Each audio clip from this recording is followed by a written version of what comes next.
ZEE5 ಇರುವಾಗ ನೀವು ನಿಮ್ಮ ನೆಚ್ಚಿನ ಶೋಗಳನ್ನ ಎಂದಿಗೂ ಮಿಸ್ ಮಾಡಿಕೊಳ್ಳುವುದಿಲ್ಲ. ಅದು ಸಂಪೂರ್ಣ ಉಚಿತವಾಗಿ. ಚೆಕ್ ಮಾಡ್ತಾ ಇದ್ದೀನಿ. ಹಾಗೆ ಮಾಡಿ. ಓಕೆ ರೀ,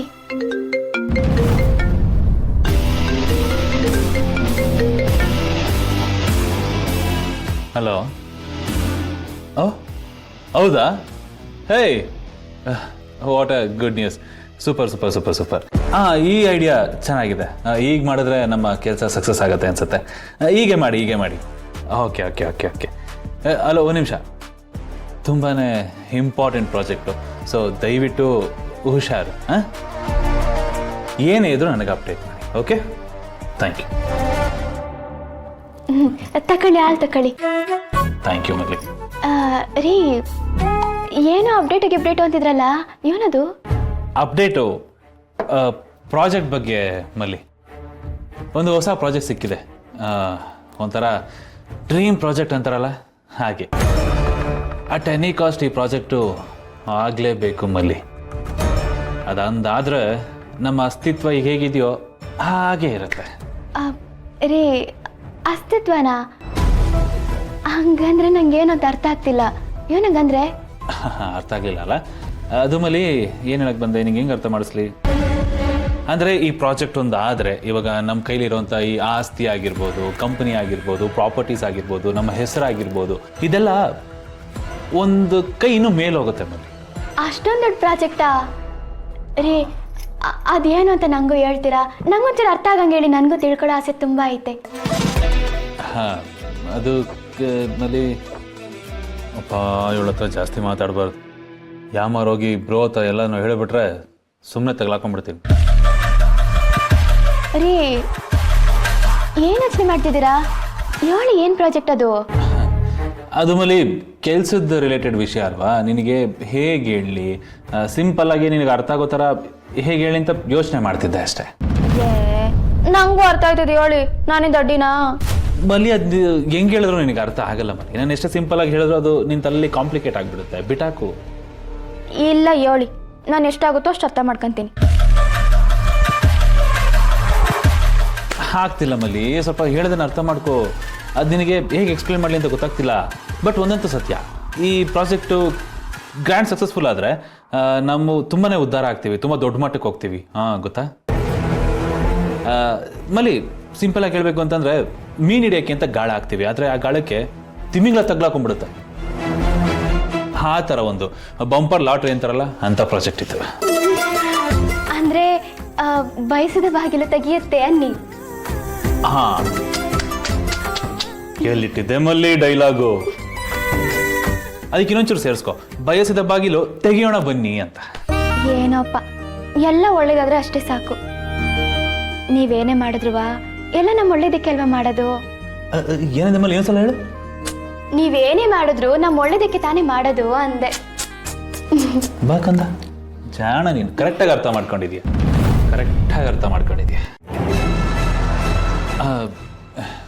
ಇತ್ತೀಚೆಗೆ ಅಂತಲ್ಲ ಮಲ್ಲಿ, ಸುಮಾರು ದಿನದಿಂದ ನನಗೋಸ್ಕರ ನಾನು ಬದುಕೋದನ್ನು ಬಿಟ್ಬಿಟ್ಟಿದ್ದೀನಿ. ನಾನು ಬದುಕ್ತಾ ಇರೋದೆಲ್ಲ ನಿನಗೋಸ್ಕರನೇ.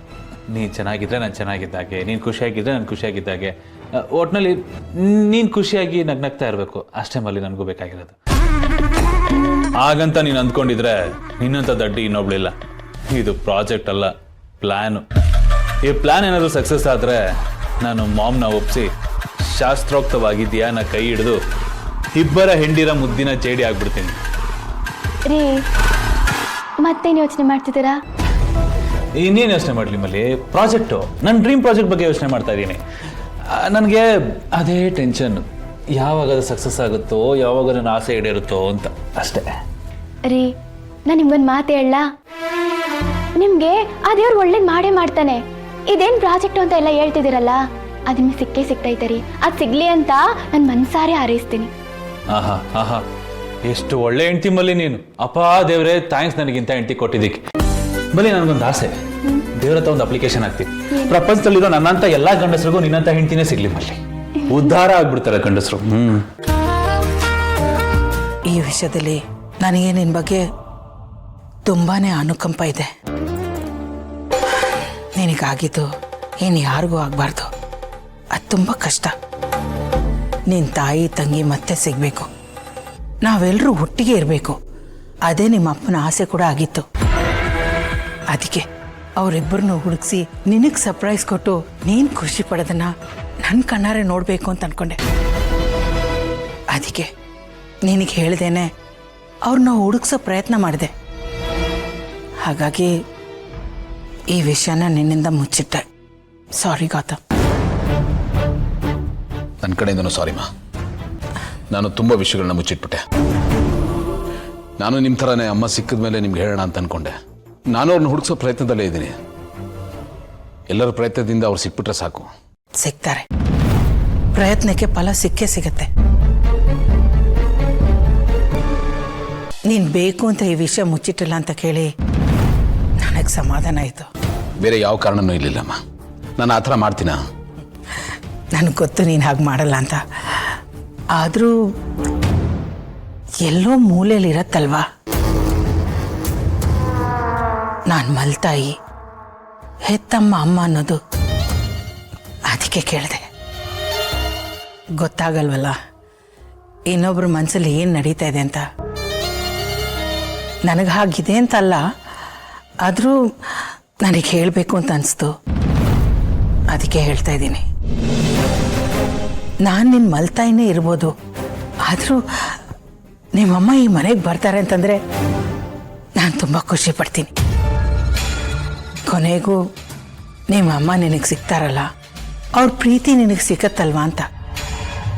ಅವ್ರನ್ನ ನೋಡಬೇಕು, ಅವ್ರ ಜೊತೆ ಇರಬೇಕು ಅಂತ ನಿನಗೆ ಎಷ್ಟು ಆಸೆ ಇದೆಯೋ ನನಗೂ ಅಷ್ಟೇ ಇದೆ ಗೌತಮ್. ನಾನು ನಿನಗೆ ನನ್ನ ಕೈಯಲ್ಲಿ ಆದಷ್ಟು ಪ್ರೀತಿ ಕೊಟ್ಟಿದ್ದೀನಿ. ಆದರೆ ಹೆತ್ತಮ್ಮನ ಪ್ರೀತಿಗೆ ಅದು ಸಮ ಆಗಲ್ವಲ್ಲ. ಆದರೆ ಅವ್ರು ಬಂದಮೇಲೆ ಈ ಅಮ್ಮನ ನೀನು ಮರೆಯಲ್ಲ ಅಲ್ವಾ ಗೌತಮ್? ಅಮ್ಮ ಪ್ಲೀಸ್ ಹೀಗೆಲ್ಲ ಮಾತಾಡಿ ನನ್ನ ಮನಸ್ಸಿಗೆ ನೋವು ಕೊಡಬೇಡಿ. ಅದು ಯಾವತ್ತಿದ್ರೂ ನಿಮ್ಮ ಜಾಗ ನಿಮ್ಮ. ನನಗೆ ಇಬ್ಬಿಬ್ರು ಅಮ್ಮಂದರು, ಒಂದು ನೀವು, ಇನ್ನೊಂದು ನಮ್ಮಮ್ಮ. ಹಾಗಲ್ಲ ಗೌತಮ್, ಎಷ್ಟೇ ಇದ್ರು ಅವರು ನಿನ್ನ ಹೆತ್ತಮ್ಮ. ಆ ಸಂಬಂಧನೇ ಬೇರೆ.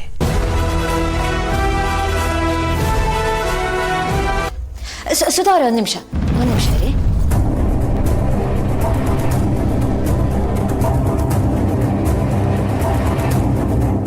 ತಗೊಳ್ಳಿ, ಇದನ್ನ ಇಟ್ಕೊಳ್ಳಿ, ಯಾವುದಕ್ಕಾದ್ರೂ ಬೇಕಾಗುತ್ತೆ. ಅಯ್ಯೋ ಬೇಡ ಅದ್ಗೆ.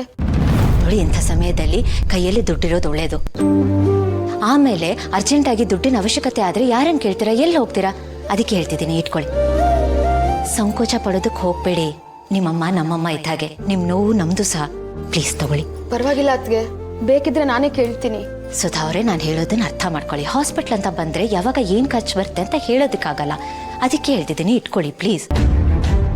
ನೋಡಿ, ಈಗ ನೀವು ತಗೊಳ್ದೆ ಹೋದರೆ ನನಗೂ ಮತ್ತೆ ಗೌತಮ್ ಅವ್ರಿಗೆ ತುಂಬ ಬೇಜಾರಾಗುತ್ತೆ. ನಮಗೆ ಬೇಜಾರು ಮಾಡೋದು ನಿಮ್ಗೆ ಇಷ್ಟನಾ? ಇಲ್ಲ ಅದ್ಗೆ. ಮತ್ತೆ ತಗೊಳ್ಳಿ ಪ್ಲೀಸ್, ತಗೊಳ್ಳಿ. ಕಾಲ್ ಮಾಡಿ, ಸರಿನಾ? ಸರಿ ಅದ್ಗೆ, ಬರ್ತೀನಿ. ZEE5 ಆಪ್ ಡೌನ್ಲೋಡ್ ಮಾಡಿ ಎಲ್ಲಾ ಸಂಚಿಕೆಗಳನ್ನು ಸಂಪೂರ್ಣ ಉಚಿತವಾಗಿ ನೋಡಿ.